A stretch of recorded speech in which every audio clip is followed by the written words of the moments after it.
Finding a new or first job is tough. It takes guts, energy, and a lot of interviews to go through. That's what I'm here to help you with. Hello everybody, I'm Yuri Goman, an ex-hiring manager for business analyst positions. In this series, I will discuss interview questions for the business analyst role. I'm going through all the levels from trainee to senior and sharing insights on what hiring managers ask and why those questions make sense. If you clicked on this video, I'm guessing you're either a student or a postgraduate, which is the most common case for trainee positions. Or, my second best guess, you're switching to business analysis from another job or industry. If I'm right, this video is just for you. If I'm not, please drop me a comment to share your background and why do you watch this video. The first and most important is to define the trainee level. Being an intern is a path from zero to having knowledge and some practice. As soon as you walk this path, you hit the next level, which is usually a junior or associate. Before that, you know nothing about the job, which is totally expected. Those expectations usually have an add-on, which depends on the industry and current market state. I have a series of videos planned about different job markets, so make sure to subscribe now to catch them in future. For this video, let's keep this add-on out of scope and focus on what's typical for all markets. From both a student and a switcher, the hiring manager would expect to have a match in 4 different areas. The first one is understanding the role. This is my first question always during trainee interviews. Who is a business analyst? The reason for that is quite simple. It saves a lot of time for both of us.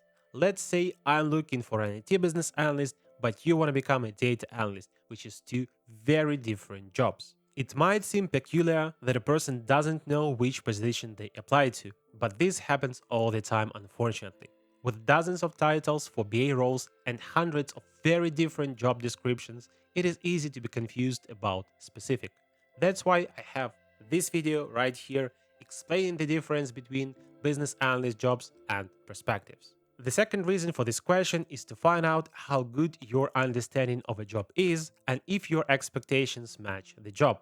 People are drawn to professions for many different reasons, like getting into technology, for example, or working with international clients, or maybe having a lot of business trips to travel. But is it what you would get? For instance, to become an IT business analyst, one should expect to perform many requirements modeling and documenting, which is pretty routine job, truth be told. Another thing is to be familiar with technology or be ready to acquire that knowledge. But you might be a super creative free spirit who can't sit in one place and hates working with documentation. Learning accurate job requirements during the interview will save you from frustration and prevent the hiring manager from having a person leave before the training is done. So, how do you answer this type of question? Provide your structured understanding of a profession and how it matches from your point of view the job description you interview for. You can add some words about your motivation here, which brings me to my next point. I believe that discipline plays a more significant role in growth than motivation. However, motivation always precedes discipline. That's why my second go-to set of questions is all about motivation. In this part, I want to learn 3 aspects about you: your motivation to work in general, your motivation for this specific job, and if your motivation matches my current needs as a hiring manager. The first aspect concerns your interest in working, and 99% of the time it's relatable to students, but not for switchers. Are your parents insisting you get a job, but you want to keep studying? Or maybe all your friends got a job and now you have FOMO. Such answers show me that motivation comes from outside, not from inside, which is a red flag kinda, as no one wants to do stuff under pressure. Jobs require people with a goal, with a reason that makes them get up early and get some done for 8 to 10 hours daily, which is all about this second aspect. What exactly pushed you to get a job? The most common and acceptable answers are to get the first job, start earning some money, or maybe get a profession. Understandably, this is what managers expect to hear from students and graduates. And we could have stopped here, but there is something else. Being one looking for a job, you probably figure out that thousands of people just like you target the same positions. How could you stand out from the crowd? An answer here is to find the true motivation or invent one for yourself and believe in it. And most importantly, bound it to the job you try to get. Don't be generic like, I want to make a difference or change the world. I mean, what the hell does it mean? 99% of the time, you will apply to a company whose primary goal is making money. Do you think this is really who they want? Another dreamer in the clouds? While it wouldn't hurt to show some ambition, it's all gray noise without saying how you would be helpful to a particular company. For example, you may go like this: I want to become a business analyst to positively impact how your clients perceive the company.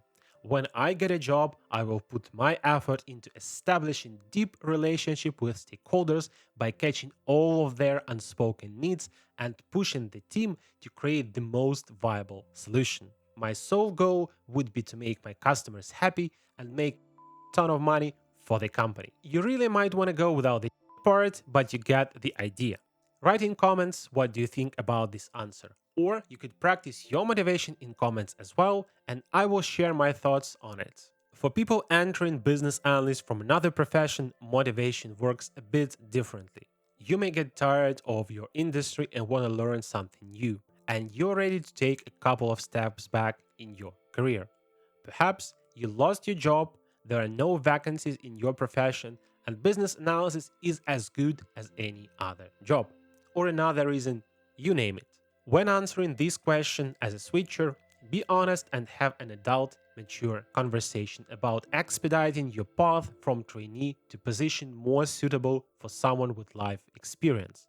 If what is proposed to you feels wrong, don't lie to yourself that you will start making senior money in 2 years if the manager says you will probably need 4 or 5. Finally, aspect number 3 is all about matching the current needs of a hiring manager. This is a tough one because you never know what it is.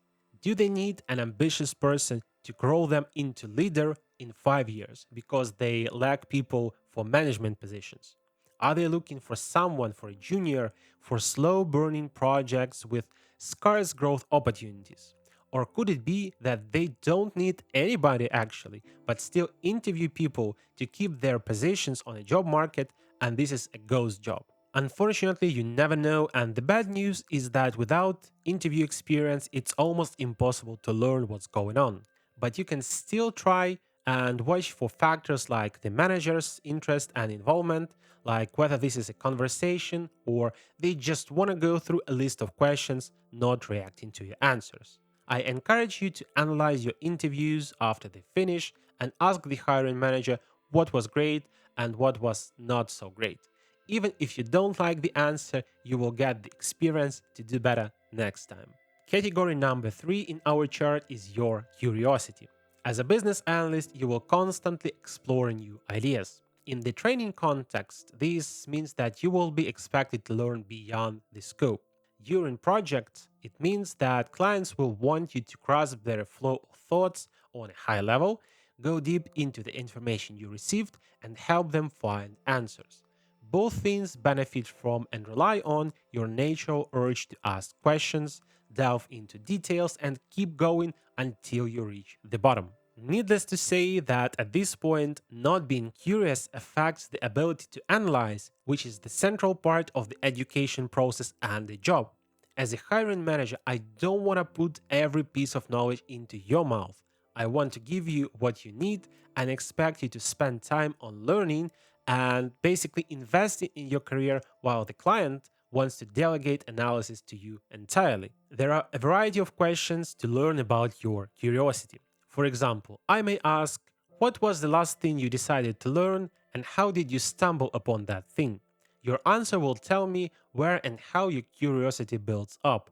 Or, if you cannot remember such a thing, about potential red flags of you not being interested in investigating life around you.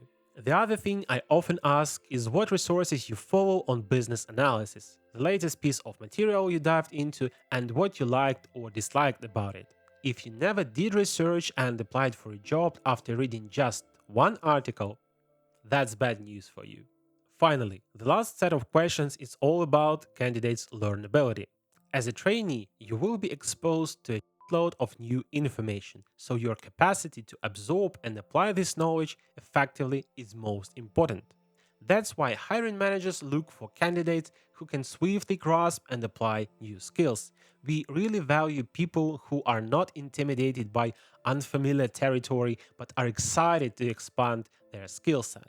Another aspect here is making mistakes during training. I always say that the more mistakes you make when learning, the less you do later in project. At the same time, the bad thing is to make the same mistakes repeatedly. Every intern is a long-term investment for a company, and if investment shows to be problematic in this or any other way, the company would want to get rid of such investment. There are two types of questions that can be used to test your learnability. First, are blunt ones like, tell me about the latest thing you learned and what challenges you had with learning it. Another example is, how do you approach learning complex things? These questions are great for getting your subjective perspective, but they lack objectivity. This is what another approach is for. What I do is share pieces of information throughout the interview. This may be an answer to your question, my addition to your response, or a part of a case study. Later in the interview, I will return to that information and ask you a question about it. Your answer will show me your learnability, how you deal with stress, and how attentive you are. I know, this is a sneaky approach. I understand it, yet it works great because actually the same thing happens in real life projects when you have a lot of information and you really need to catch all the details. To answer the first type, be prepared to showcase a couple of situations. Also, if you don't have anything professionally related, admit it to the hiring manager and be ready to show examples from your life when you learn something. For the second type, you can do nothing except being 100% present during the interview, really listen and ask questions if something is unclear. Don't be that person who answers, yes, I got it, being lost altogether. With people changing industries or professions, hiring managers care even more about learnability. The reason is the same as with senior business analysts actually. With lots of experience, it's often a problem with learning new tricks and adapting to the company's culture. This is not red flag necessarily because hiring managers expect you to draw from your experience and catch up quickly. So just be sure that the burden of your previous knowledge does not play some nasty tricks on you. These were the common questions for the business analyst trainee position and how to approach them during the interview as a candidate. If you are interested in trainee position interviews, I'm sure that I could attempt you with watching this video, as if you take just a couple of extra steps to prepare, you might apply directly to the junior position. Thanks for watching, and if you have any questions related to the topic, be bold to drop me a comment under this video, and I will try to answer them to the best of my ability.